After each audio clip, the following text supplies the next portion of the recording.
प्यारे बच्चों, कैसे हैं आप सब। आशा करती हूँ आप सब अच्छे होंगे, स्वस्थ होंगे। स्वागत है आपका इस कक्षा में। आइए आज हम पढ़ते हैं हिंदी व्याकरण का पाठ 15 मुहावरे और लोकोक्तियां।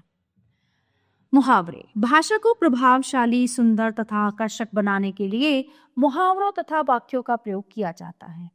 इनके माध्यम से भाषा में कम से कम शब्दों के प्रयोग से अधिक भावों की अभिव्यक्ति की जा सकती है। मुहावरे वाक्य के अंश होते हैं। इनका अपना स्वतंत्र अस्तित्व नहीं होता।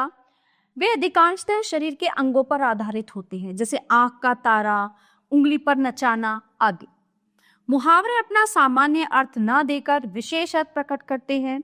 जैसे उंगली पर नचाना का अर्थ वास्तव में उंगली पर रखकर नचाना नहीं होता, बल्कि इशारों पर नचाना होता है, अर्थात अपनी इच्छा के अनुसार कार्य करवाना। जैसे सर्कस में रिंग मास्टर शेर को अपनी उंगली पर नचाता है। वाक्यों में प्रयोग करते समय मुहावरों की क्रिया लिंग, वचन, कारक आदि के अनुसार बदल जाती है। कुछ अन्य मुहावरे, उनके अर्थ व वाक्य में प्रयोग इस प्रकार हैं। अंधे की लाठी एकमात्र सहारा।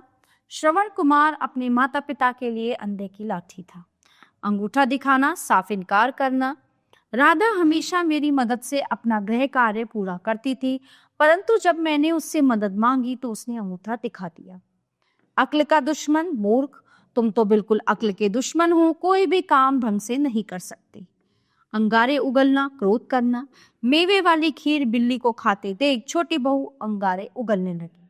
अक्ल पर पत्थर पड़ना, बुद्धि से काम न लेना। तुम्हारी तो अक्ल पर पत्थर पड़ गए थे, जो तुम लगी लगाई नौकरी छोड़कर आ गए। अगर मगर करना, बहाने बनाना। कक्षा में अध्यापक द्वारा गृह कार्य मांगने पर रोहन अगर मगर करने लगा। आकाश पाताल एक करना, बहुत परिश्रम करना। टैलेंट हंट जीतने के लिए अंकुर ने आकाश पाताल एक कर दिए। आंखों पर पर्दा पड़ना, धोखा खाना। तुम्हारी आंखों पर अभी पर्दा पड़ा है, इसलिए तुम सच्चाई सुनना नहीं चाहते। आँच न आने देना, हानि न होने देना। सच्चा मित्र वही होता है जो मुसीबत के समय अपने मित्र की मदद करता है और उस पर किसी तरह की आँच नहीं आने देता। आग में घी डालना, क्रोध भड़काना। रामायण काल में दासी मंथरा रानी कैकेयी को हमेशा भड़काती रहती थी। वह उन्हें राजा दशरथ के खिलाफ उल्टी सीधी बातें कहकर सदैव आग में घी डालने का काम करती थी। आसमान टूट पड़ना, बहुत बड़ी मुसीबत आना। सड़क दुर्घटना में एक साथ 4 सदस्यों की मौत से तो जैसे शर्मा परिवार पर आसमान टूट पड़ा। ईद का चांद होना, बहुत कम दिखाई देना।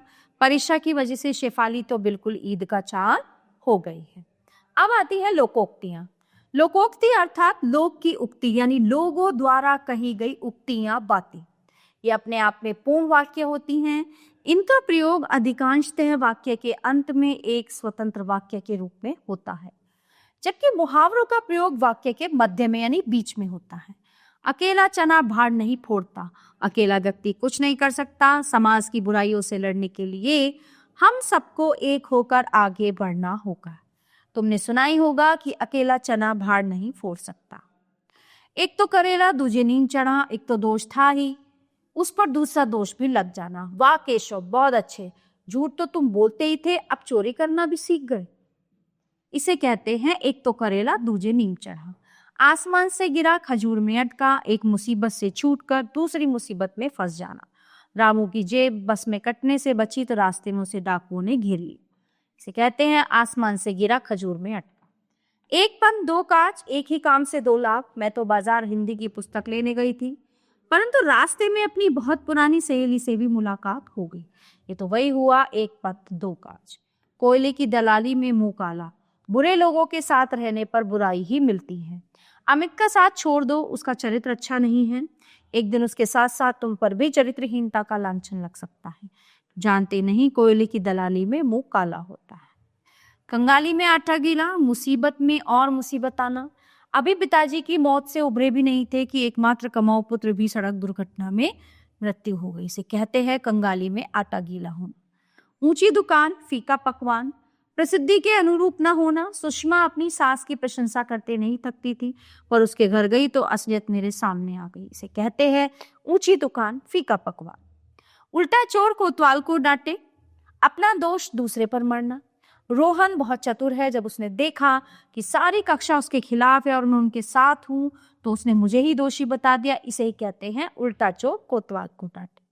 खोदा पहाड़, निकली चुईयां, परिश्रम अधिक फल कम। सारे साल परिश्रम करने के पश्चात भी जब मोहन कक्षा में 50% अंक से उत्तीर्ण हुआ, तो उसके मुंह से सही निकला, खोदा पहाड़ निकली चुईयां। खिसियानी बिल्ली खंबा नोचे, अपनी खींच निकालना। परीक्षा में तो कुछ किया नहीं, प्रश्न पत्र गंदा होने पर श्रेष्ठ क्यों मार रहे हो? इसने तुम्हारा क्या बिगाड़ा है? सच्ची है, खिसियानी बिल्ली खंबा नोचे। खरबूजे को देखकर खरबूजा रंग बदलता है, एक को देखकर दूसरा भी वैसा ही बन जाता है। घर में बड़ा भाई अगर सही रास्ते पर नहीं चलेगा तो छोटा अपने आप ही बिगड़ेगा, क्योंकि खरबूजे को देखकर खरबूजा रंग बदलता है। घर की मुर्गी दाल बराबर बराबर, घर की वस्तु या व्यक्ति का आदर नहीं होता। सविता बाहर तो एक समाज सेविका के रूप में खूब आदर पाती है, परंतु घर में उसकी दशा एक नौकरानी से अधिक नहीं। सच ही है, घर की मुर्गी दाल बराबर।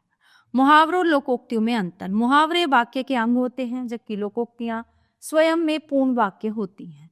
मुहावरे अधिकांशतः शरीर के अंगों पर आधारित होते हैं, जैसे नाक नीची करना, कान पर जूना रेंगना, उंगली पर नचाना, आसीन का सांप आदि। जबकि लोकोक्तियां लोगों द्वारा कही गई उक्तियां कथन होती हैं।